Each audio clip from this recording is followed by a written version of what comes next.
بسم الله الرحمن الرحيم. الحمد لله رب العالمين والصلاة والسلام على سيد المرسلين. أما بعد،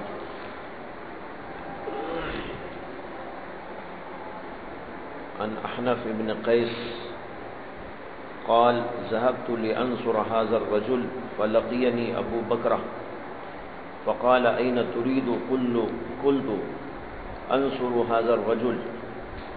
قال: ارجع فإني سمعت رسول الله صلى الله عليه وسلم يقول: إذا التقى المسلمان بسيفيهما فالقاتل والمقتول في النار. قلت: يا رسول الله، هذا القاتل فما بال المقتول؟ قال: إنه كان حريصا على قتل أخيه. حضرت احنف بن قیس کہتے ہیں کہ میں اس آدمی یعنی حضرت علی رضی اللہ عنہ کی مدد کے لیے نکلا. میری ملاقات ابو بکرہ سے ہو گئی. انہوں نے کہا کہ کہاں کا ارادہ ہے؟ میں نے کہا کہ اس آدمی کی نصرت. انہوں نے کہا کہ لوٹ جاؤ، کیونکہ میں نے رسول اللہ صلی اللہ علیہ وسلم سے سنا ہے کہ جب دو مسلمان اپنی تلواروں سے ملتے ہیں تو قاتل اور مقتول دونوں جہنم رسید ہوتے ہیں. میں نے عرض کیا کہ یا رسول اللہ، یہ تو قاتل ہے، مقتول کا کیا ہوا؟ آپ نے کہا: انہ کان حریصا علی قتل اخیہ، اس لیے کہ وہ اپنے بھائی کے قتل پر حریص تھا. یہ واقعہ جو یہاں پر آیا ہے یہ جنگ جمل کا واقعہ ہے. جنگ جمل واقع ہوئی تھی حضرت عائشہ صدیقہ رضی اللہ عنہا اور ان کے ساتھ حضرت زبیر اور طلحہ، اور دوسری طرف حضرت سیدنا علی ابن ابی طالب رضی اللہ عنہ کے درمیان. ایک لمبا چوڑا واقعہ ہے، اس کی ایک بہت بڑی تاریخ ہے. اس واقعے کے دوران یہ بات پیش آئی تھی کہ احنف بن قیس حضرت علی رضی اللہ عنہ کی جماعت میں شامل ہونے کے لیے نکلے. درمیان میں ملاقات حضرت ابو بکرہ رضی اللہ عنہ سے ہو گئی تو انہوں نے ان کو یہ حدیث سنائی، یہ کہتے ہوئے کہ تم واپس لوٹ جاؤ، اس جنگ کے اندر شریک نہ ہونا، اس لیے کہ میں نے اللہ کے رسول علیہ السلام کو یہ کہتا ہوا سنا ہے کہ جب دو مسلمان اپنی تلواروں سے ملاقات کرتے ہیں یعنی لڑنے کے ارادے سے نکلتے ہیں تو قاتل بھی مقتول بھی دونوں جہنم رسید ہوتے ہیں. یہ حدیث جس سیاق و سباق میں واقع ہوئی ہے اس کے اعتبار سے یہ بڑی گھمبیر ہے، اس لیے کہ ایک طرف حضرات صحابہ ہیں، بڑے بڑے صحابہ، حضرت علی ہیں، دوسری طرف ام المؤمنین حضرت عائشہ صدیقہ رضی اللہ عنہا ہیں. ان کے درمیان میں لڑائی اور جنگ جاری ہے، اور اس درمیان میں حضرت ابو بکرہ لوگوں کو یہ حدیث سناتے ہیں کہ اس جنگ کے اندر شریک نہ ہونا، اس لیے کہ قاتل و مقتول دونوں جہنم میں جائیں گے. تو کیا حضرت علی بھی جہنم میں جائیں گے؟ دوسری طرف حضرت عائشہ صدیقہ رضی اللہ عنہا، حضرت زبیر و طلحہ یہ بھی کیا جہنم رسید ہوں گے؟ کیا حضرت ابو بکرہ رضی اللہ عنہ کو یہی بتانا تھا؟ کیا ان کا یہی منشا اور یہی مقصد تھا؟ یہ سوالات اس حدیث پر پیش آتے ہیں. اس لیے پہلے تو میں آپ کو وہ واقعہ سناؤں جو جنگ جمل کا پس منظر ہے، پھر اس کے بعد اس کے اوپر کلام کروں گا. بات دراصل یہ تھی کہ حضرت سیدنا عثمان غنی رضی اللہ عنہ کو شہید کر دیا گیا تھا اور ان کی شہادت بڑی مظلومانہ طریقے پر ہوئی، اور ان کی شہادت کا واقعہ ایک واقعے کی وجہ سے پیش آیا. واقعہ یہ تھا کہ کچھ لوگ حضرت سیدنا عثمان غنی رضی اللہ عنہ سے باغی ہو گئے تھے اور یہ عبداللہ بن سبا کی تحریک کے نتیجے میں ہوا، جو کہ پہلے یہودی تھا، بعد میں ظاہری طور پر مسلمان بنا، یعنی منافق مسلمان، اور پھر اس نے لوگوں کو کچھ ابھارنا چاہا، تو کچھ لوگ ادھر کے ادھر کے اس کی باتوں میں آئے اور انہوں نے حضرت سیدنا عثمان غنی رضی اللہ عنہ کے خلاف اپنا ذہن بنا لیا۔ دنیا میں ایسا ہوتا رہتا ہے بڑے بڑے لوگوں کے ساتھ۔ یہ واقعہ جب ہوا تو اسی درمیان میں ایک چھوٹی سی بات پیش آئی جو بعد میں چل کر بہت بڑی بن گئی، اور وہی بات دراصل حضرت عثمان غنی رضی اللہ عنہ کی مظلومانہ شہادت کا سبب بن گیا۔ وہ یہ تھا کہ مصر کے جو لوگ تھے انہوں نے یہ چاہا کہ ہمارا جو گورنر ہے اس گورنر کو ہٹا دیا جائے اور ان کی جگہ پر محمد بن ابی بکر یعنی حضرت ابو بکر صدیق رضی اللہ عنہ کے ایک صاحبزادے جن کا نام محمد ہے ان کو ان کی جگہ پر مقرر کر دیا جائے۔ چنانچہ وہاں سے کچھ لوگ حضرت سیدنا عثمان غنی رضی اللہ عنہ کی خدمت میں آئے۔ ان میں یہ بلوائی لوگ بھی شامل تھے جو عبداللہ بن سبا کی تحریک کے نتیجے میں حضرت عثمان کے خلاف ذہن کو بنائے ہوئے تھے۔ انہوں نے آ کر حضرت عثمان سے کہا کہ یہ گورنر ٹھیک نہیں ہے، آپ اس کو بدل دیجئے اور اس کی جگہ پر محمد بن ابی بکر کو بنا دیجئے۔ اور عجیب بات یہ تھی کہ محمد بن ابی بکر حضرت ابو بکر کے بیٹے ہونے کے باوجود، اور دوسری طرف ایک اور بھی ان کو نسبت حاصل ہوئی، وہ یہ ہے کہ حضرت ابو بکر صدیق کے انتقال کے بعد حضرت ابو بکر صدیق کی ایک زوجہ محترمہ حضرت اسماء بنت امیس، ان سے حضرت علی نے شادی کر لی تھی، اور جب ان سے شادی ہوئی تو اس وقت میں یہ محمد بن ابی بکر 2 سال کے تھے، تو ان کی تربیت، کفالت، ضرورتیں سب حضرت علی رضی اللہ عنہ نے پوری کی، یہاں تک کہ ان کو بڑا کیا۔ ایک طرف یہ نسبت بھی ان کو حاصل ہے، یعنی گویا کہ وہ سوتیلے باپ ہیں، اور دوسری طرف وہ حضرت ابو بکر صدیق کے بیٹے ہیں۔ اس طریقے پر نسبت حاصل ہونے کے باوجود عجیب بات یہ ہوئی ہے کہ بلوائیوں نے ان کو اپنا ہمنوا بنا لیا، حضرت عثمان غنی رضی اللہ عنہ کے خلاف ان کا ذہن بھی تیار کر دیا، اور وہ ان کے ساتھ مل گئے۔ اب یہاں یہ واقعہ پیش آیا کہ مصر کے گورنر کو بدلنا ہے اور محمد بن ابی بکر کو ان کی جگہ پر لانا ہے، تو بہت سارے حالات لے کر حضرت عثمان غنی کی خدمت میں یہ لوگ آئے، اور آ کر انہوں نے کہا کہ اس گورنر کو بدل کر آپ محمد بن ابی بکر کو ان کی جگہ پر کر دیجئے، ان کے یہ حالات ہیں، ان کے یہ حالات ہیں، ان کے یہ مسائل ہیں۔ تو حضرت سیدنا عثمان غنی رضی اللہ عنہ نے پوری بات ان کی سنی اور کچھ تحقیقات فرمائی، اور پھر اس کے بعد انہوں نے اپنے منشی کو، اور اس وقت ان کا منشی مروان بن حکم تھا، مروان بن حکم ان کا خاص منشی تھا، اس کو حکم دیا کہ بھئی ان کو تحریر لکھ کر دے دینا کہ محمد بن ابی بکر کو فلاں کی جگہ پر مقرر کیا جا رہا ہے، لہذا جب محمد بن ابی بکر وہاں پر پہنچے فقبلوہ،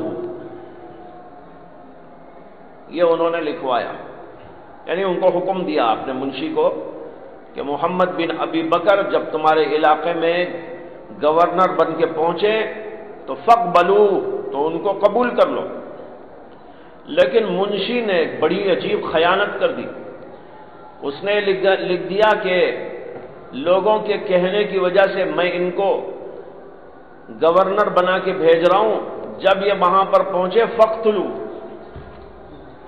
فقبلو کی جگہ فقتلو، ذرا سا فرق ہے، یہ لکھ دیا خط میں اور اس کو بند کیا، امیر المومنین کی مہر لگائی، اور ایک آدمی کو جو اس کام کے لیے اس زمانے میں مقرر تھا خطوط لے جانے کے لیے، وہ غلام تھا، اس کو سواری دے کر، اس کو خط دے کر کہا کہ اس کو لے جا کے فلاں جگہ پر پہنچانا ہے۔ اب یہ غلام بیچارہ، اسے تو پتہ نہیں کچھ، وہ تو لے کے چلنا شروع کر دیا۔ یہ لوگ پہلے جا چکے تھے، جو آئے تھے، حضرت نے فرمایا تھا کہ ہم اس بات کا فیصلہ کر کے بھیج دیں گے، تم لوگ جاؤ۔ تو وہ لوگ پہلے ہی نکل چکے تھے، بعد میں یہ غلام نکلا، راستے میں ایک جگہ پر ملاقات ہوئی اس سے۔ تو غلام سے ان لوگوں نے کہا کہ کیا خط لے جا رہا ہے؟ کہا امیر المومنین کا خط لے جا رہا ہوں۔ کیا ہے اس کے اندر؟ کہا کہ مجھے کچھ پتا نہیں۔ تو انہوں نے وہ خط اس سے چھین لیا، اس لیے کہ ان کا ذہن پہلے ہی سے حضرت عثمان کے خلاف تھا۔ تو کیا شک آیا کیا نہیں آیا واللہ عالم، تو انہوں نے جو ہے وہ خط اس سے چھین لیا، اور چھین کر اس کو جو پڑھا تو یہ لکھا ہوا تھا اس کے اندر۔ تو بس طیش میں آ گئے، کہنے لگے ہم سے دھوکہ کیا امیر المومنین نے، ہمارے سامنے تو یہ کہا کہ ہم اس کو قبول کرتے ہیں اور اس کو مقرر کرتے ہیں، لیکن جو ہے قتل کرنے کا حکم دیا ہے۔ یہ بات بہت بڑھ گئی، یہاں تک کہ وہ سارے لوگ پھر واپس آئے، اپنی جمعیت اور جماتے رہے، یہاں تک کہ حضرت عثمان غنی رضی اللہ عنہ کے گھر کا محاصرہ کر لیا، اور کئی دنوں تک یہ محاصرہ قائم رہا۔ اور اسی درمیان میں محمد بن ابی بکر جو تھے وہ بھی ان کے ساتھ پہلے ہی سے تھے، بلکہ یہ ان کے سرغنے بنے ہوئے تھے، اس لیے وہ بھی بہت طیش میں تھے کہ مجھے عثمان غنی نے قتل کرنا چاہا اور میری قتل کا فیصلہ لکھ کے دیا، بلا وجہ یہ فیصلہ میرے بارے میں لکھنا، ان کی یہ بڑی بدترین خیانت ہے، یہ ہے وہ ہے، ان کا ذہن یوں پکا۔ دوسری طرف اور ایک بات یہ ہو گئی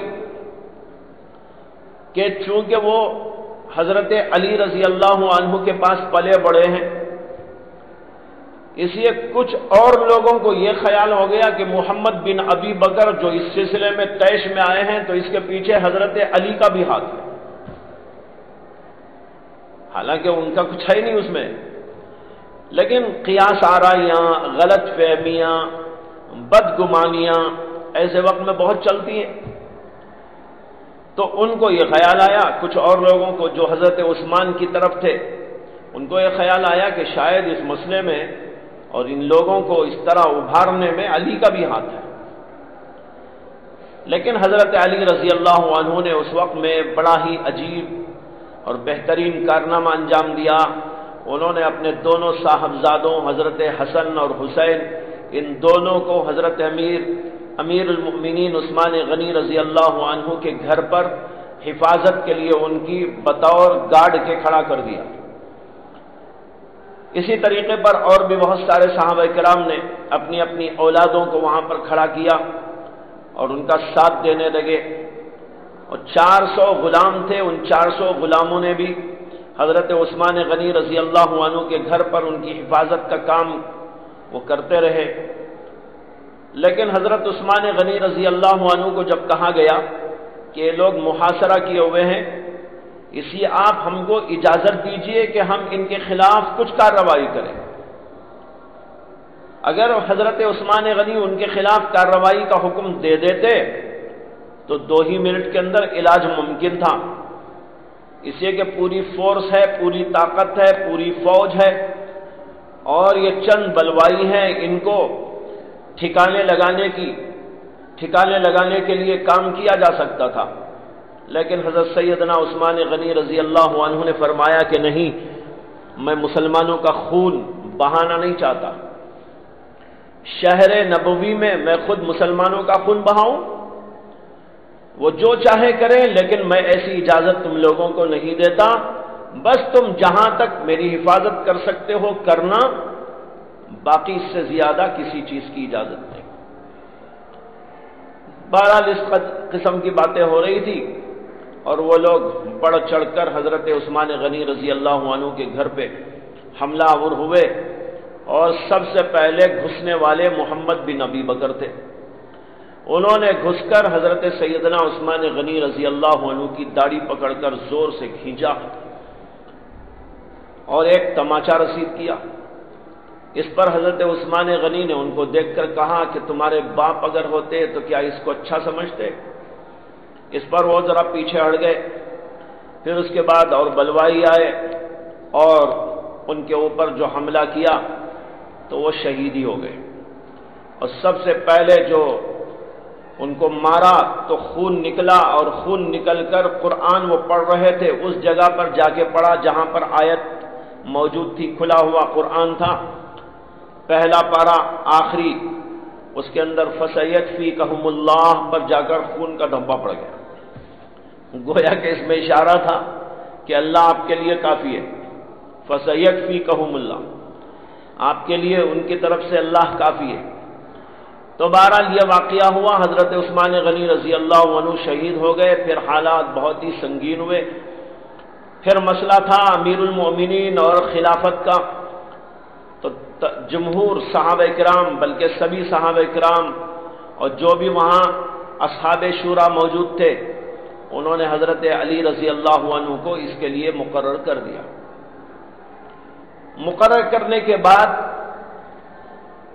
مسئلہ یہ تھا کہ حضرت عثمان غنی رضی اللہ عنہ کی شہادت کا یہ مظلومانہ واقعہ جو پیش آیا ہے، اس میں ان بلوائیوں سے محاسبہ کیا جائے، بلکہ ان سے قصاص لیا جائے، تاکہ جو ہے اسلامی حکومت اپنا فریضہ انجام دے۔ اس کا مطالبہ حضرت سیدنا زبیر، طلحہ اور ایک طرف حضرت امیر معاویہ، اور پھر اسی کے ساتھ حضرت امیر ام المؤمنین حضرت عائشہ صدیقہ رضی اللہ عنہا، یہ سب کے سب لوگ حضرت علی سے اس کا مطالبہ کرنے لگے کہ آپ فوری طور پر اس سلسلے میں پیش قدمی کریں اور جلدی سے جلدی ان لوگوں کو ٹھکانے لگائیں۔ کچھ لوگوں میں پہلے ہی کچھ غلط فہمی تھی محمد بن ابی بکر کی وجہ سے کہ علی ان کے ساتھ ہیں، لیکن اب جب مطالبہ ہوا تو حضرت علی نے کہا کہ بھائی 300 سے زیادہ غنڈہ لوگ یہاں پر پھیلے ہوئے ہیں، کچھ ادھر ہیں کچھ ادھر ہیں، کچھ اپنوں میں گھسے ہوئے ہیں۔ ایسی صورتحال میں میں کس سے بدلہ لوں؟ بدلہ لینے کے لیے تشخیص چاہیے، تحقیق چاہیے، کن کن لوگوں نے کیا کیا حرکتیں کی، اس کا پہلے جائزہ لینا پڑے گا، محاسبہ کرنا پڑے گا، تفتیش کرنی پڑے گی، اور پھر جب ان مراحل سے فارغ ہو جاؤں تو پھر حالات پر بھی مجھے نظر رکھنی پڑے گی۔ ایک دم کسی سے بدلہ کہاں سے لے لوں گا، کیسے لے لوں گا؟ اس لیے آپ سب لوگ میرا ساتھ دیجئے، میری پوزیشن کو مضبوط کیجئے، تو پھر اس کے بعد میں یہ سب کچھ ہو سکے گا۔ حضرت علی کے اس جواب کو اس بات پر محمول کیا گیا کہ حضرت علی بھی ان لوگوں کے ساتھ میں ہیں اور اسی لیے ان سے بدلہ نہیں لینا چاہتے، اور پہلو تہی کرتے ہوئے وہ یہ باتیں کر رہے ہیں، گویا کہ ٹال مٹول کر رہے ہیں کہ بدلہ لینے کے سلسلے میں، اور اس کا عذر یہ بیان کر رہے ہیں کہ میں اس وقت لینے کی پوزیشن میں نہیں ہوں، میں ایسا نہیں کر سکتا ہوں، اور یہ ہے اور یہ ہے۔ ان ساری چیزوں کو غلط فہمی کی بنیاد پر اس بات پر محمول کر لیا گیا کہ یہ پہلو تہی کی جا رہی ہے، کوتاہی کی جا رہی ہے۔ جب یہ ہوا تو پھر حضرت ام المؤمنین حضرت عائشہ نے جمعیت قائم کر دی۔ یہاں 3 قسم کے لوگ تھے۔ ایک وہ لوگ تھے جو اس سلسلے میں نہ ادھر تھے نہ ادھر تھے، کچھ لوگ حضرت علی کے ساتھ میں تھے اور کچھ لوگ حضرت عائشہ صدیقہ رضی اللہ عنہا کے ساتھ میں تھے۔ حضرت عائشہ کے ساتھ زبیر و طلحہ جیسے اصحاب بھی تھے۔ یہ سب کے سب جمعیت قائم کر کے حضرت علی کرم اللہ تعالی وجہہ سے مقابلہ کرنے کے لیے چل پڑے۔ جب مقابلے کے لیے چلے تو ایک مقام آیا جس کا نام ہے مقام حواب۔ وہاں پر پہنچے تو حضرت عائشہ صدیقہ کے اونٹ کو دیکھ کر کتے بھونکنے لگے، زور زور سے بھونکنے لگے۔ تو حضرت عائشہ نے لوگوں سے پوچھا کہ بھئی یہ کون سا مقام ہے؟ لوگوں نے کہا کہ مقام حوا ہے۔ تو کہا اچھا یہ ہے۔ پھر انہوں نے حدیث سنائی کہ ایک دفعہ ایسا ہوا کہ میں موجود تھی اور حضرت علی بھی موجود تھے۔ اللہ کے نبی علیہ الصلاۃ والسلام نے مجھ سے فرمایا کہ عائشہ تم علی کی مخالفت کرو گی لیکن علی حق پر ہوں گے، اور اس کی علامت یہ ہوگی کہ تمہارے اوپر مقام حوا پر کتے بھونکیں گے۔ یہ حضور نے اپنے زمانے میں فرمایا تھا۔ جب حضرت علی رضی اللہ حضرت عائشہ صدیقہ کو نے دیکھا کہ کتے بھونک رہے ہیں تو ان کو یہ حدیث یاد آ گئی۔ انہوں نے یاد آتے ہی کہا کہ میں ہی غلط ہوں، علی حق پر ہیں، اللہ کے نبی نے مجھ سے کہہ دیا تھا، اور یہ علامت بھی یہاں پر ظاہر ہو گئی، اس لیے میں وہاں سے واپس لوٹتی ہوں۔ زبیر و طلحہ وغیرہ حضرات جو ان کے ساتھ میں شامل تھے انہوں نے بھی کہا کہ ہم سب بھی یہاں سے واپس لوٹتے ہیں، لیکن ان کی جماعت میں وہ بلوائی شامل تھے جو حضرت علی کو، حضرت عثمان کو قتل کرنے والے تھے، ادھر قتل بھی کیا اور ادھر ان کے ساتھ بھی ہو گئے، اس لیے کہ ان لوگوں کا مقصد ہی کیا تھا؟ اس کے پیچھے جو مقصد تھا وہ یاد رکھنا چاہیے، وہ نہ ادھر کے تھے نہ ادھر کے تھے، بلکہ دراصل اسلام اور اسلامی حکومت کے خلاف وہ اسلامی حکومت کو ختم کرنا چاہتے تھے۔ یہ دراصل سبائی تحریک تھی، اور یہ عبداللہ بن سبا جو تھا وہ یہودی تھا، یہودی نے اسلام کو زک پہنچانے کی خاطر بظاہر اسلام قبول کیا، اور پھر لوگوں کا مزاج، لوگوں کی طبیعتیں اس قسم کی بنانے کی تحریک کی اور اپنا کچھ ایک جو ہے بیس بنا لیا۔ اس قسم کے لوگ تھے، نہ ان کو حضرت عثمان سے مطلب تھا نہ حضرت علی سے مطلب تھا، ان کو تو دراصل اسلام کو زک پہنچانا مقصود تھا۔ تو ایک طرف ادھر قتل کر چکے تھے اور دوسری طرف جو ہے حضرت عثمان کا قتل کا بدلہ لینے جو حضرت عائشہ چلی ہیں تو ان کے ساتھ بھی شامل ہو گئے ہیں، لیکن حضرت عائشہ کو معلوم نہیں کون کون آ رہا ہے، جو آ رہا ہے لے رہے، شامل ہو گئے۔ اب جب حضرت عائشہ نے یہ فرمایا تو وہ لوگ کہنے لگے نہیں نہیں، بدلہ لیے بغیر کیسے جائیں گے؟ بس وہاں سے پھر جو ہے ایک اور مسئلہ دوسرا رخ اختیار کر گیا۔ جب جبر بھی ہوا اور بہت اصرار ہوا تو پھر حضرت عائشہ صدیقہ رضی اللہ عنہا ان کے ساتھ بادل ناخواستہ چلی آئی، اس لیے کہ حالات ایسے بن چکے تھے کہ اگر وہ پلٹتی تو شاید ان کے خلاف بھی وہ کوئی کارروائی کر دیتے، یعنی ان کو بھی قتل کر دیتے۔ یہ صورتحال دیکھ کر حضرت عائشہ صدیقہ بادل ناخواستہ چلی آئی اور آگے جنگ ہوگی۔ اس جنگ کے اندر ادھر سے بھی کچھ لوگ مارے گئے، ادھر سے بھی کچھ لوگ مارے گئے۔ حضرت علی کرم اللہ تعالی وجہہ کو جب معلوم ہوا کہ جمعیت بنا کر میرے خلاف اس طریقے پر آ رہے ہیں تو پھر حضرت علی نے بادل ناخواستہ مقابلہ کرنا چاہا، اس لیے کہ ان کا کوئی مقصد پہلے سے تو تھا نہیں۔ جب یہ لوگ خود ہی لڑنے کے لیے آئے تو پھر حضرت علی کرم اللہ تعالی وجہہ کو نکلنا پڑا۔ چنانچہ جنگ ہوئی، ادھر سے بھی کچھ لوگ مارے گئے، ادھر سے بھی کچھ لوگ مارے گئے، اور ایک وقت ایسا بھی آیا کہ حضرت سیدنا حضرت ام المومنین عائشہ صدیقہ رضی اللہ عنہا کا جو اونٹ تھا اس کے اوپر ان کا ہودج رکھا ہوا تھا، اس کی حفاظت بہت سارے لوگ کر رہے تھے۔ اسی درمیان میں ان کے اونٹ کے اوپر بھی حملہ ہو گیا اور ان کا اونٹ پیر کی معذوری کی وجہ سے گر رہا تھا، تو حضرت عائشہ جو اوپر بیٹھی تھی وہ نیچے کو آ گئی، لیکن عین اسی موقع پر حضرت سیدنا علی ابن ابی طالب رضی اللہ عنہ خود تشریف لے آئے۔ آ کر حضرت عائشہ کو انہوں نے اٹھایا، پھر بٹھایا اور ادب احترام کے ساتھ دوسرا انتظام کر کے حضرت عائشہ صدیقہ رضی اللہ عنہا کو مدینے کی طرف واپس فرما دیا۔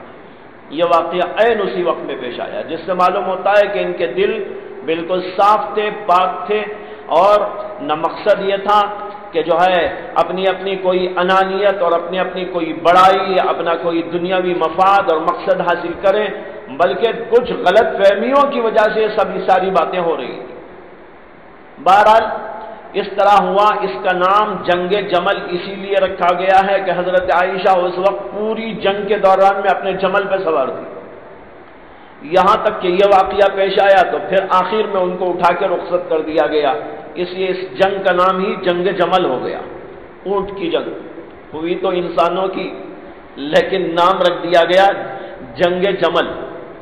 بہرحال یہ واقعہ پیش آیا تھا۔ اسی جنگ جمل کے عین موقع پر یہ واقعہ پیش آیا ہے جو یہاں پر ہے۔ کیا احنف بن قیس حضرت علی کا ساتھ دینے کے لیے نکلے، لوگ جا رہے تھے وہ بھی نکلے۔ یہ احنف بن قیس کا بڑا تعلق حضرت ابو بکرہ سے تھا، تو راستے میں ملاقات ہو گئی تو انہوں نے کہا بھائی کہاں جا رہے ہو؟ کہا کہ ان کا ساتھ دینے کے لیے جا رہا ہوں۔ اب حاضر رجل تو وہاں اشارہ ایسا تھا، سمجھنے والے سمجھ لیتے تھے، کہا کہ ان کی اسے کہ وہاں جنگ چل رہی تھی، حالات ایسے تھے تو اشارہ کافی تھا۔ اور ایک روایت میں صاف الفاظ میں ہے کہ میں انصر ابن امی رسول اللہ صلی اللہ علیہ وسلم، میں اللہ کے نبی علیہ الصلوۃ والسلام کے چچا زاد بھائی کا ساتھ دینے کے لیے جا رہا ہوں، یہ انہوں نے کہا۔ تب انہوں نے کہا نہیں بھائی تم واپس ہو جاؤ، لوٹ جاؤ، جانے کی ضرورت نہیں ہے۔ کیوں جانے کی ضرورت نہیں ہے؟ اس وقت انہوں نے یہ حدیث سنا دی۔ اب سوال یہ ہے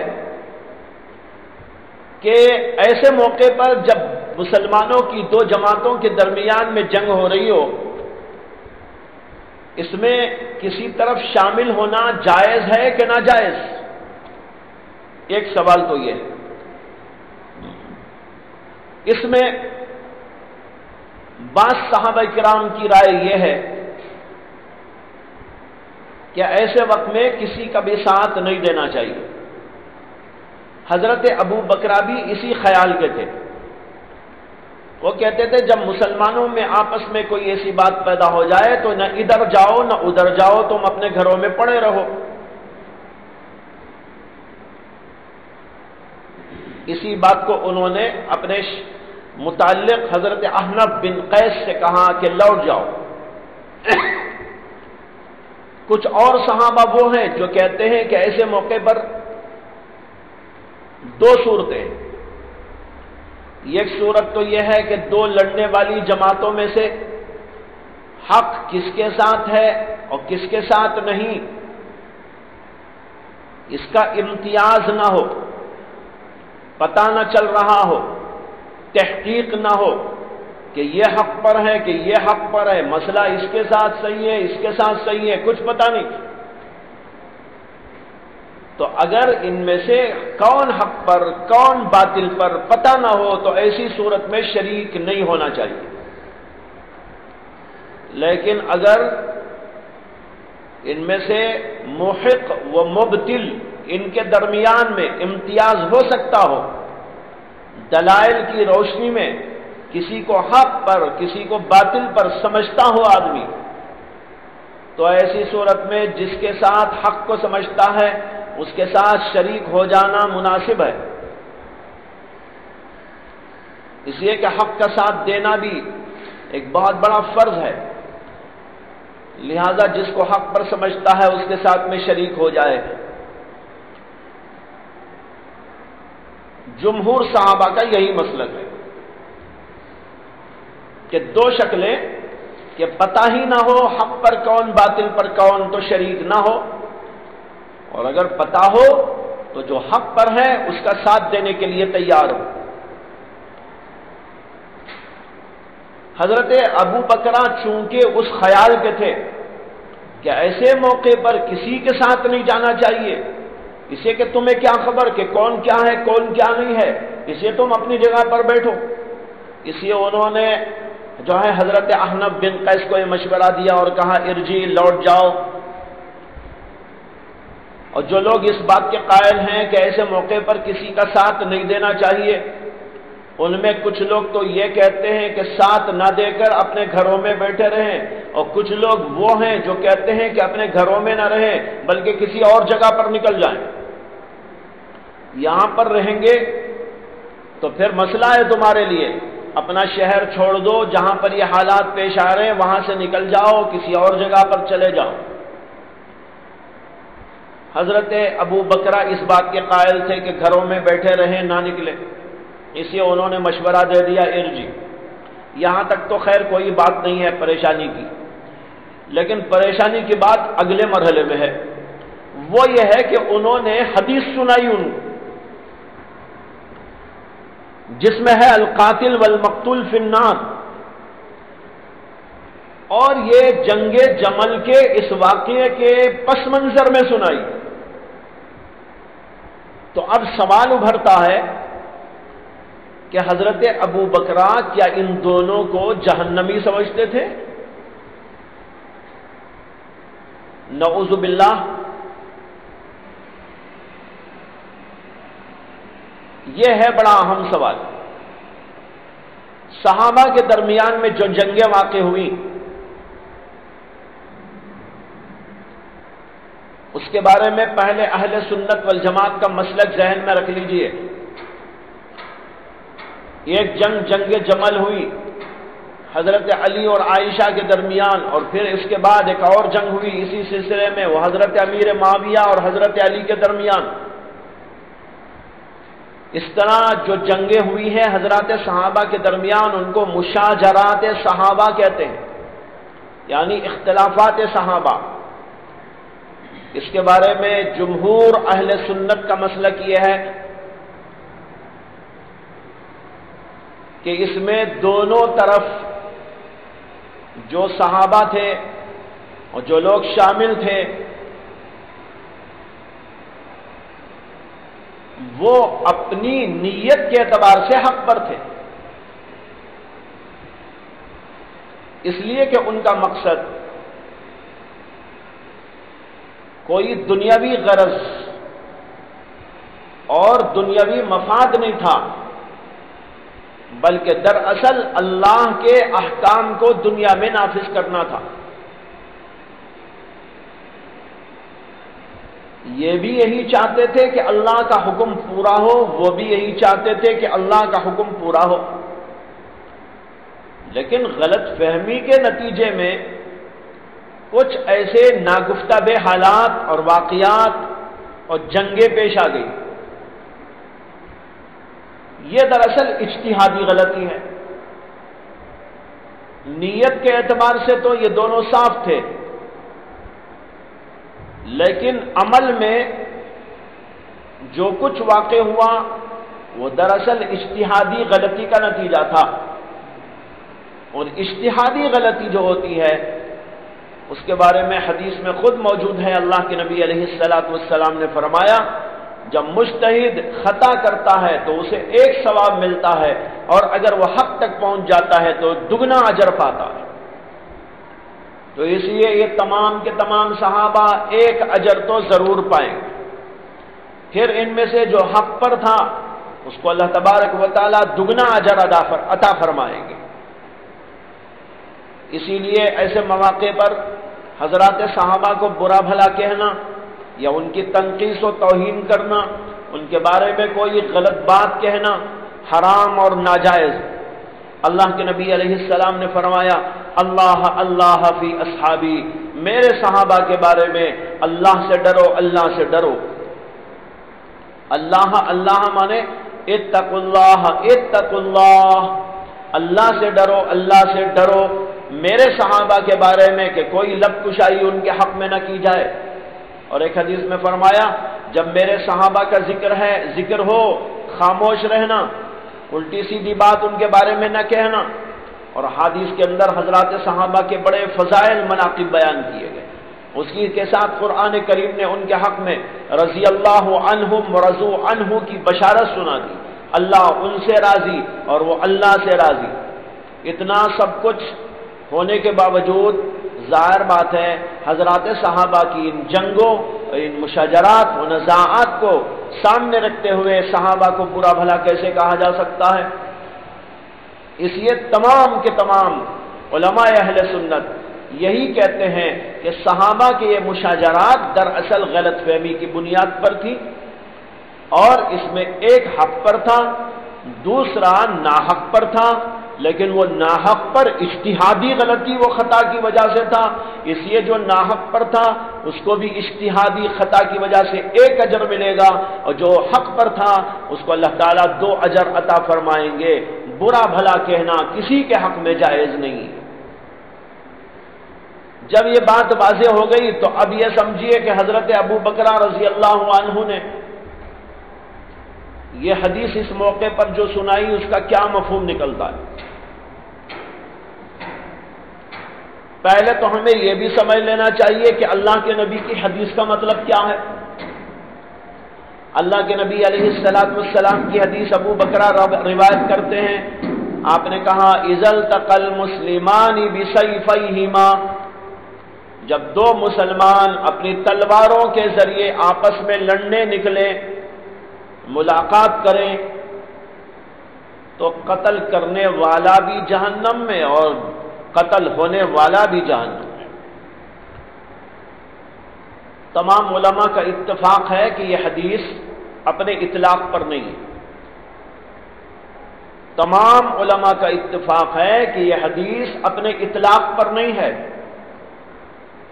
بلکہ اس میں ایک قید ہے، اور وہ قید چونکہ خود ہی سمجھ میں آتی ہے، اس لیے اللہ کے نبی علیہ السلام نے بیان نہیں فرمایا۔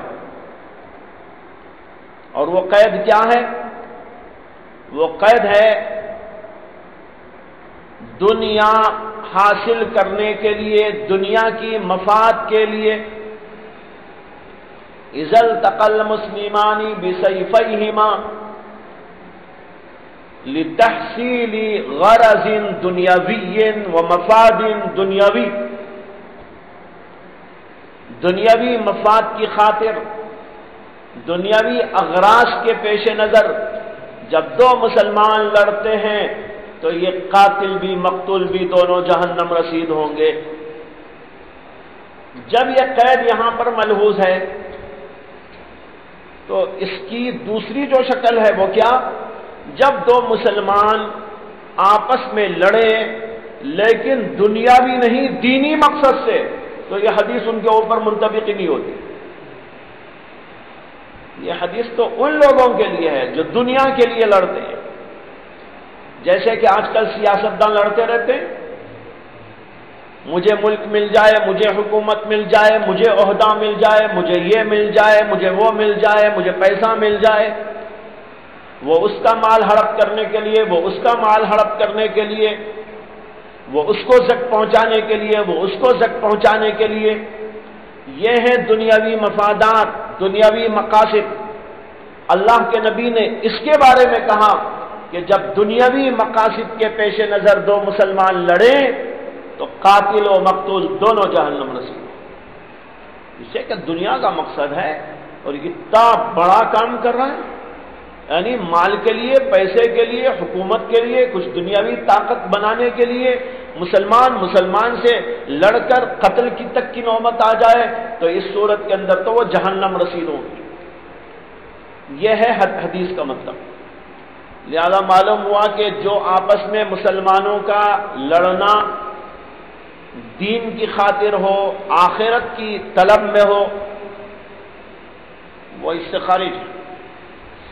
یہ حدیث اس کے اوپر منطبق ہوتی ہی نہیں، بلکہ وہاں یوں کہا جائے گا اذا التقى المسلمان بسيفيهما لتحصيل غرض دینی غرض سے، یا یوں کہہ لیجئے اذا التقى المسلمان بسيفيهما لله تبارک و تعالی یا ابتغاء لمرضات اللہ۔ 2 مسلمانوں کی آپس میں جنگ ابتغاء لمرضات اللہ ہے، اللہ کی مرضی کی تلاش کے لیے، تو فالقاتل والمقتول فی الجنہ۔ سمجھ میں آیا؟ اس کی یہ شکل ہے کہ اذا التقى المسلمان بسيفيهما ابتغاء ابتغاء للدنیا، یہ ہے وہ قاتل والمقتول فی النار. لیکن اس کے بجائے اذا التقى المسلمان بسيفيهما ابتغاء لمرضات الله فالقاتل والمقتول فی الجنہ. اب جنت میں جائیں گے دونوں. جیسے صحابہ کی جنگ ہوئی، صحابہ کی اس جنگ میں دنیا کا مقصد پیش نظر نہیں تھا، ان کا مقصد یہ تھا اللہ کے حکم کو جو قصاص کے بارے میں ہے وہ دنیا میں جاری کیا جائے. حضرت علی یہ کہہ رہے تھے میں اس پوزیشن میں ابھی نہیں ہوں، میں کروں گا اسے آگے، لیکن اب تو میں اس لیے نہیں کر سکتا کہ اب میں کروں گا تو میں تو خود ہی مروں گا، آپ لوگ بھی پریشان ہوں گے، بلوائیوں کو موقع ملے گا، ادھر سے ادھر ہلڑ مچائیں گے، پھر پوری امت کو تکلیف و پریشانی ہوگی، اس لیے میں ابھی ایسا نہیں کروں گا. یہ جو کہہ رہے نہیں کروں گا اس میں بھی خدا کی پیش نظر ہے، اور یہ لوگ جو کہہ رہے ہیں کرو ابھی، ان کو بھی خدائی احکامی پیش نظر ہیں. نہ ان کو کچھ دنیا چاہیے نہ ان کو کچھ دنیا چاہیے، نہ آپسی عداوت ہے، نہ کوئی بغض و نفرت ہے، نہ کوئی کراہیت اور حسد ہے، بلکہ دونوں کا مقصد تو اللہ ہی کے احکام پر چلنا ہے. اب جب اللہ ہی کے احکام پر چلنا ہے تو فالقاتل والمقتول فی الجنہ ہے. یہاں جو مارا اللہ کے لیے مارا، جو مرا وہ اللہ کے لیے مرا، تو پھر جہنم میں کیوں جائے گا؟ وہ تو جنت میں جائے گا. مارنے والے کو خدا مقصود، مرنے والے کو خدا مقصود، اور یہاں جو ہے وہ مارنے والے کو بھی دنیا مقصود، مرنے والے کو بھی دنیا مقصود ہے. کتنا زبردست فرق ہے اس مضمون میں اور اس مضمون میں. لہذا یہ حدیث جنگ جمل کے واقعے پر منطبق نہیں ہوتی. لیکن اب جو گھمبیر سوال ہے وہ ہے، اسی لیے پہلے حدیث کا مطلب واضح کر دیا کہ حدیث کا مطلب ہے دنیاوی غرض کے پیش نظر جو لڑتے ہیں وہ تو جہنم رسید ہوں گے، چاہے وہ قاتل ہو چاہے مقتول ہو. بھئی یہ تو ٹھیک ہے، لیکن سوال ہے ابو بکرا نے کیسے پڑھ دی یہ حدیث یہاں؟ اصل پریشانی تو اس میں ہے.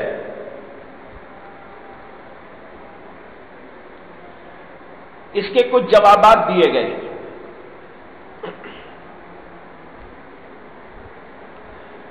ایک جواب جو عام شراح نے دیا ہے وہ یہ ہے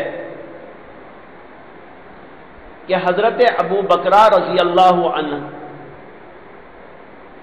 جنہوں نے اس حدیث کو اس موقع پر پڑھ کر حضرت احنف بن قیس کو جنگ میں شریک ہونے سے روکا، ان کا مقصد اس حدیث کو سنا کر حضرت علی اور حضرت عائشہ کی جنگ پر اسے منطبق کرنا نہیں تھا، بلکہ ان کا چونکہ نقطہ نظر یہ تھا کہ کسی کا ساتھ نہیں دینا چاہیے ایسے موقع پر. ایسے وقت میں اپنے آپ کو بچا کر اپنے گھروں میں رکھ لینا چاہیے. تو اس بات کو کہنے کے بعد یہ حدیث انہوں نے اس لیے سنا دی کہ وہ رک جائیں بس. کبھی کبھی کسی چیز سے روکنے کے لیے کچھ بڑی سی بات سنا دی جاتی ہے تاکہ آدمی رک جائے، اگرچہ وہ پوری بات منطبق کرنا وہ نہیں چاہتا، لیکن روکنا چاہتا ہے کہ بھئی یہ رک جائیں بس، میں جیسے رکا ہوا ہوں یہ بھی رکیں. اس وقت یہ حدیث پڑھ دی انہوں نے.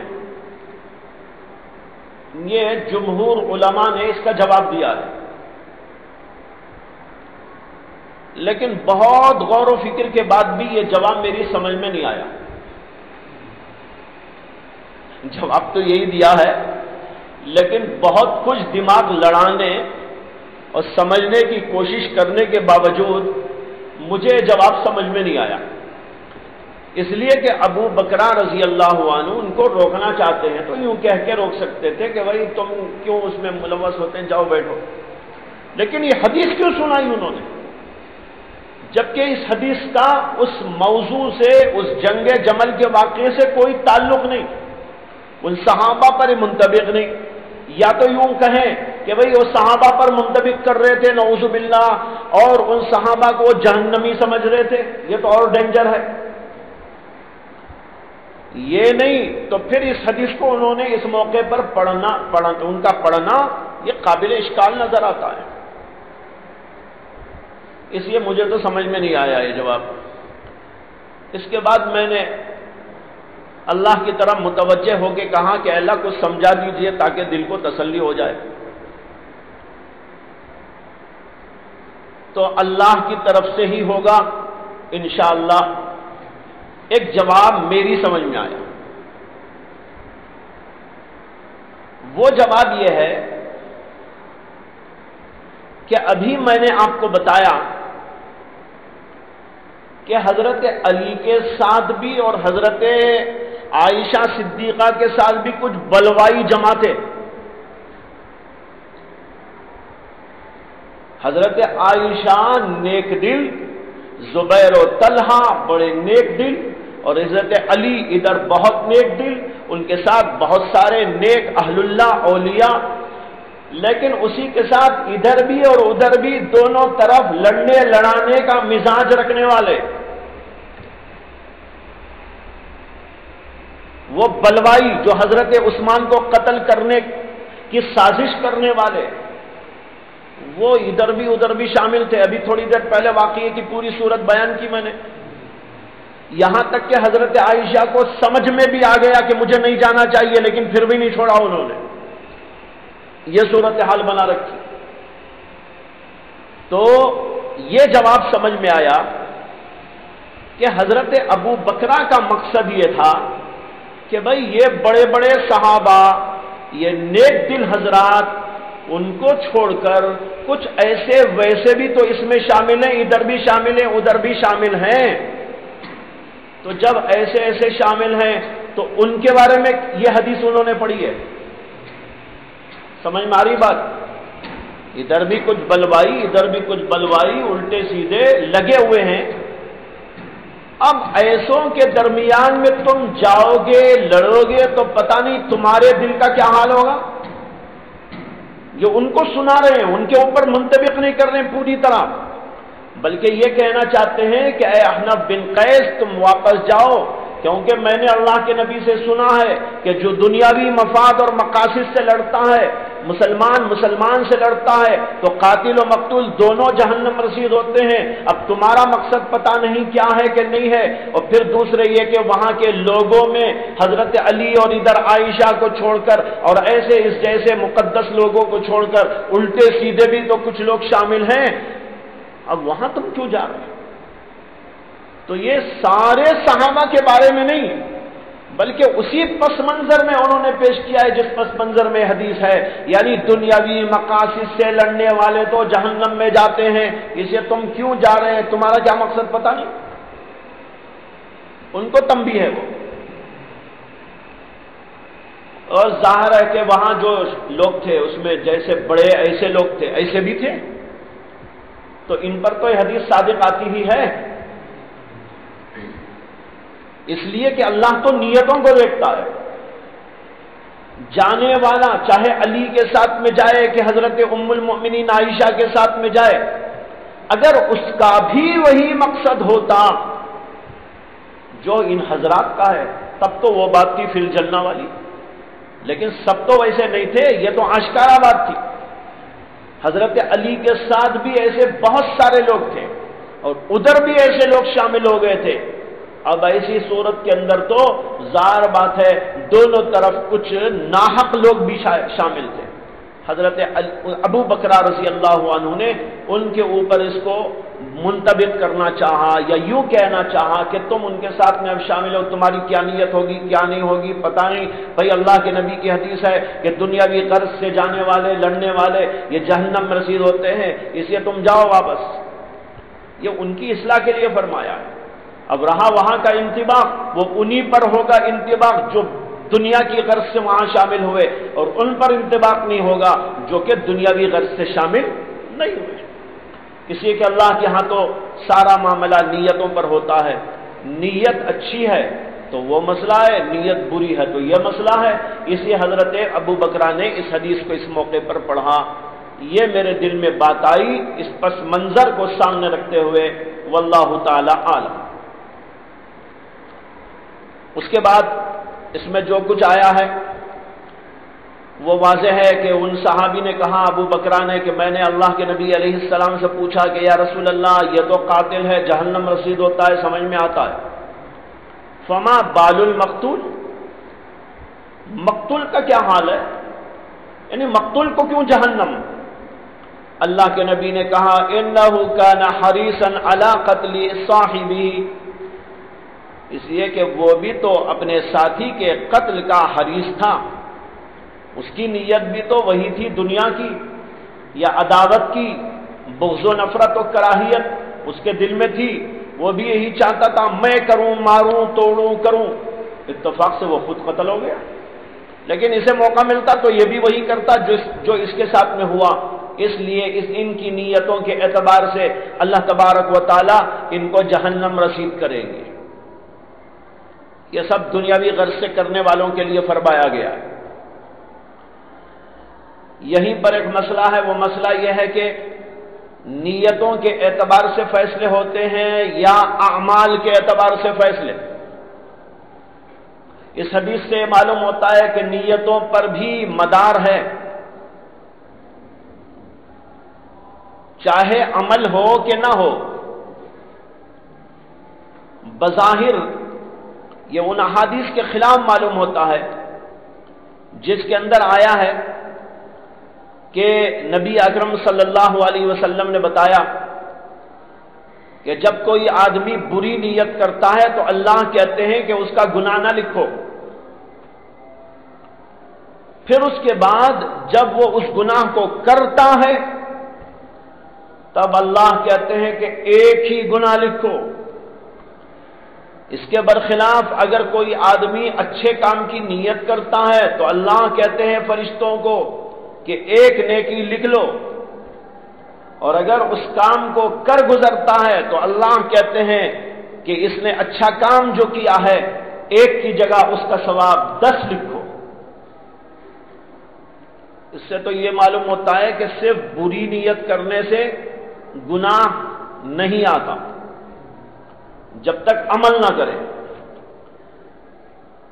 تو یہاں سوال یہ پیدا ہوتا ہے کہ اس حدیث سے تو یہ معلوم ہوا کہ نیت کر لینے کے باوجود گناہ نہیں لکھا جاتا، اور یہاں سے یہ معلوم ہو رہا ہے انہ کان حریصا علی قتل صاحبہ، یہ آدمی اپنے بھائی کے قتل کا حریص تھا، یعنی نیت کیے ہوئے تھا، اگرچہ خود قتل ہو گیا لیکن چونکہ نیت قتل کرنے کی اس کی تھی اس لیے اس کو بھی جہنم میں ڈالا جائے گا۔ تو اس سے کیا معلوم ہوا؟ نیت پر بھی مدار ہے، اور نیت پر بھی اللہ کے ہاں فیصلے یہ ہوتے ہیں جنت کے جہنم کے۔ اس تعارض کا جواب یہ ہے کہ دل میں آنے والا خیال کئی طرح کا ہوتا ہے۔ ایک ابتدائی خیال جس کو حاجس کہتے ہیں، اس کے بعد دوسرا نمبر ہے خاطر، پھر تیسرا نمبر ہے حدیث النفس، اور پھر چوتھا نمبر ہے ہم، اور پانچواں نمبر ہے عزم۔ دل میں آنے والے خیالات یہ 5 شکلوں میں آتے ہیں۔ پہلی شکل حاجس، حاجس یہ ہے کہ ایک خیال آیا اور گیا جس میں ٹھہراؤ بالکل نہیں۔ دوسرا یہ ہے کہ حاجس کبھی دل میں ٹھہرتا ہے لیکن تھوڑی دیر ٹھہر کے نکل جاتا ہے، اس کو کہتے خاطر۔ اور تیسرا یہ ہے جس کا نام ہے حدیث النفس، دل کی باتیں، یعنی وہ اتنا پختہ ہو جاتا ہے کہ دل میں باتیں کرتا رہتا ہے، ایسا کرنا ہے، یوں کرنا ہے، یوں کرنا ہے، یعنی پلان بناتا ہے۔ اس کو کہتے ہیں حدیث النفس۔ جب حدیث النفس بھی آگے بڑھتا ہے تو اس کا نام ہم، وَلَقَدْ هَمَّ بِهِ وَهَمَّ بِهَا قرآن میں آیا ہے حضرت یوسف علیہ السلام کے قصے میں، لیکن اس میں عزم نہیں ہوتا، اور آخری درجہ ہے عزم کر لینے کا کہ ہاں مجھے ایسا کر لینا ہے۔ علماء لکھتے ہیں کہ اوپر کے جو 4 درجات ہیں ان کو نہیں لکھا جاتا، لیکن عزم کر لیتا ہے بندہ تو اس کو لکھ لیا جاتا ہے، اور اس کے اوپر بھی اللہ کے ہاں فیصلے ہوتے ہیں۔ حضرت مولانا شبیر احمد عثمانی رحمت اللہ علیہ فرماتے ہیں کہ میرے نزدیک تو عزم سے بھی بڑھ کر حرص ہے،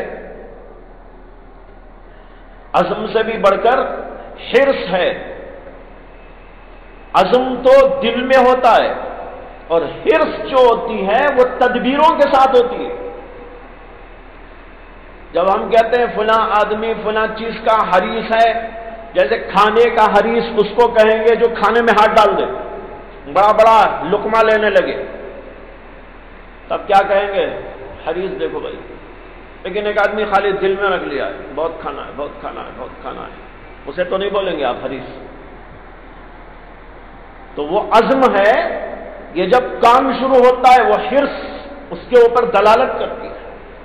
حضرت فرماتے ہیں کہ میرے نزدیک تو عزم سے بھی آگے حرص ہے۔ جب عزم ہی پر اللہ کے ہاں سے فیصلے ہو جاتے ہیں تو حرص پر کیوں نہ ہوں گے؟ یہاں تو حرص کا لفظ آیا ہے، اِنَّهُ كَانَ حَرِيصًا، اس لیے کہ وہ نکل چکا تھا، قتل کرنے کی تدبیریں کر چکا تھا، میدان جنگ میں آ چکا تھا، تلوار سونچ چکا تھا، مارنے مرنے کی کوششیں کر رہا تھا، اتفاق سے خود ہی مر گیا۔ اب اتنا سب کچھ یہ عمل ہے نہیں ہے؟ اس کو اللہ کے نبی نے کہا اِنَّهُ كَانَ حَرِيصًا عَلَىٰ قَتْلِ أَخِي قتل صاحبه، ایک روایت میں اخی وہ یاد، چونکہ یاد ہے وہ پڑھ نکل جا رہا منہ سے، یہاں صاحبی ہے، اسی کی ایک روایت اخی کی بھی ہے۔ تو یہ حرص والی جو چیز ہے وہ عزم سے بھی آگے ہے۔ اس وجہ سے یہ سوال نہیں ہے کہ بھئی اس کے اوپر جو ہے عمل کے بغیر کیوں عذاب، نہیں، عمل بھی ہے یہاں پر، تدبیریں ہیں یہاں پر، کوششیں ہیں یہاں پر۔ اس لیے اللہ کے نبی صلی اللہ علیہ وسلم نے کہا اِنَّهُ كَانَ حَرِيصًا عَلَىٰ قَتْلِ صَاحِبِهِ۔ یہ ہوئی پہلی حدیث۔ اس حدیث کی تفسیر بیان کرنے کے بعد اب سوال یہ ہے کہ امام بخاری کو اس سے کیا مقصود؟ امام بخاری نے باب قائم کیا تھا باب المعاصی من امر الجاہلیہ، معاصی جاہلی امور میں سے ہیں، اور ان کا ارتکاب کرنے والے کی تکفیر نہیں کی جائے گی مگر شرک کے ساتھ۔ یہ حدیث یہاں لا کے کیا بتانا چاہتے ہیں؟ یہ وہی بتانا چاہتے ہیں جو اوپر آیت میں بتایا تھا، وَإِن طَائِفَتَانِ مِنَ الْمُؤْمِنِينَ اقْتَتَلُوا فَأَصْلِحُوا بَيْنَهُمَا، کہا فَسَمَّاهُمُ الْمُؤْمِنِينَ، لڑائی کرنے کے باوجود جو کہ گناہ کبیرہ ہے، اللہ نے ان کو مومن قرار دیا اور ان کا نام مومن رکھا۔ امام بخاری اسی طرز کا استدلال اس حدیث سے کر رہے ہیں کہ دیکھو اللہ کے نبی کہہ رہے ہیں اِذَا الْتَقَى الْمُسْلِمَانِ، جب دو مسلمان آپس میں لڑیں، جنگ کریں، اور جنگ جب کر رہے ہیں تب بھی مسلمان ہیں، معلوم ہوا کہ جنگ کرنے کے باوجود مسلمان ہیں وہ، یہ الگ بات کہ ان جائیں گے جہنم میں، لیکن دیکھو کتنا بڑا گناہ ہے، اتنا بڑا گناہ کہ ان کے اوپر عذاب کی وعید سنائی گئی ہے، القاتل والمقتول فی النار، لیکن اس کے باوجود ان کو کافر نہیں کہا، مومن کہا اللہ کے نبی علیہ الصلوۃ والسلام۔ معلوم کیا ہوا؟ جب تک کفر و شرک کا ارتکاب نہ کرے، کسی بڑے سے بڑے بدترین سے بدترین گناہ کی وجہ سے بھی کسی مسلمان کو کافر نہیں ٹھہرایا جا سکتا۔ یہ ہے امام بخاری کا استدلال۔ وہی کہا انہوں نے لا یکفر صاحبها